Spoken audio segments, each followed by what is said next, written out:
Pada abad ke-16 hingga ke-17, jalur perdagangan dunia mengalami perubahan besar. Bangsa-bangsa Eropa berlomba-lomba mencari jalur laut menuju Asia, terutama ke Nusantara, yang terkenal kaya akan rempah-rempah seperti lada, cengkih, pala, dan kayu manis. Rempah-rempah pada masa itu bukan sekadar bumbu dapur, melainkan komoditas mewah di Eropa yang bernilai setara emas. Di tengah persaingan antara Portugis dan Spanyol yang lebih dulu datang ke Asia, Belanda yang kala itu masih berupa provinsi-provinsi di bawah kekuasaan Spanyol, mulai berusaha memutus dominasi tersebut. Maka pada tahun 1602 Belanda membentuk sebuah kongsi dagang raksasa bernama Verenigde Oost-Indische Compagnie (VOC) atau Serikat Dagang Hindia Timur atau VOC menjadi simbol imperialisme dagang Belanda di Asia, khususnya di Nusantara. Ekspedisi Belanda ke Nusantara diawali pada akhir abad ke-16. Pada tahun 1596, Cornelis de Houtman memimpin armada pelayaran Belanda pertama ke Banten.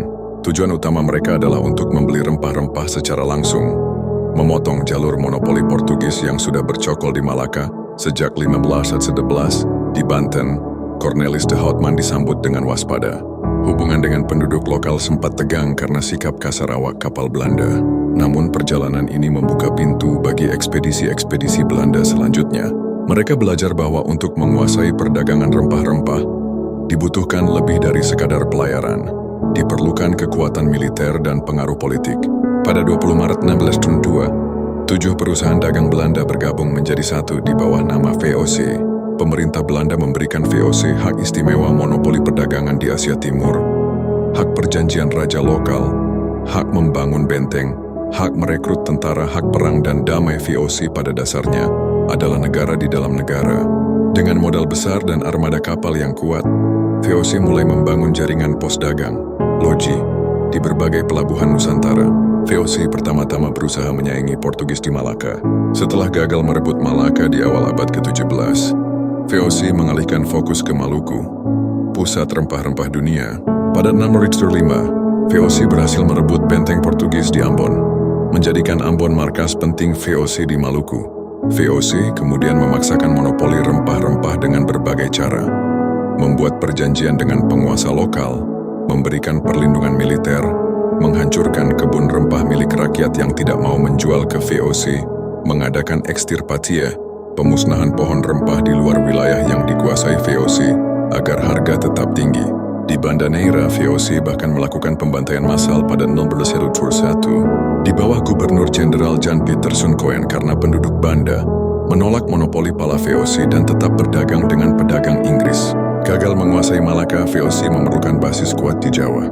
Pada 1611, Jan Pieterszoon Coen merebut pelabuhan Sunda Kelapa dari Kerajaan Banten dan mendirikannya sebagai Batavia, pusat pemerintahan VOC di Asia. Dari Batavia, VOC mengatur seluruh jaringan dagangnya, Maluku, Banten, Makassar, hingga Bali. Batavia menjadi kota benteng yang dijaga ketat. VOC membangun kanal, benteng, gudang, dan pemukiman Eropa di kota ini. Batavia juga menjadi pusat administrasi, markas armada laut, serta tempat transaksi dagang besar di Asia. Kehadiran VOC tidak diterima begitu saja. Rakyat Nusantara banyak yang memberontak. Sultan Agung dari Mataram mengepung Batavia pada 1628 dan 1629. Meski gagal, Perang Makassar 1609 melawan Sultan Hasanuddin yang menentang monopoli VOC di Maluku. Perlawanan rakyat Maluku di bawah Patimura 1817, meskipun sudah di masa setelah VOC bubar, tetap berakar pada penindasan sistem monopoli VOC. VOC juga terlibat dalam intrik politik lokal. Mereka sering memecah belah kerajaan, mendukung satu pihak melawan pihak lain agar mudah menguasai wilayah.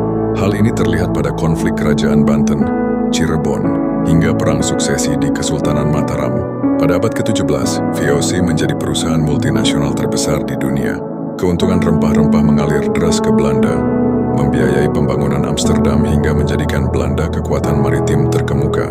Namun di abad ke-18, korupsi, biaya perang yang membengkak, dan ketidakmampuan beradaptasi dengan pasar membuat VOC bangkrut. Pada 31 Desember 1909, VOC resmi dibubarkan. Semua asetnya diambil alih oleh pemerintah Belanda, menandai dimulainya penjajahan Hindia Belanda secara langsung oleh kerajaan Belanda. VOC meninggalkan warisan yang panjang di Nusantara. Sistem monopoli, jaringan benteng dan pelabuhan, serta cikal bakal kota-kota modern seperti Batavia, Jakarta, Ambon, dan Makassar. Sejarah VOC juga menjadi saksi awal mula kolonialisme modern yang kelak berkembang menjadi penjajahan ratusan tahun. Bagi rakyat Nusantara, VOC bukan sekadar kongsi dagang. VOC adalah awal babak panjang penindasan, tetapi juga memicu lahirnya semangat perlawanan dan kebangkitan nasional yang pada akhirnya mengantarkan Indonesia menuju kemerdekaan.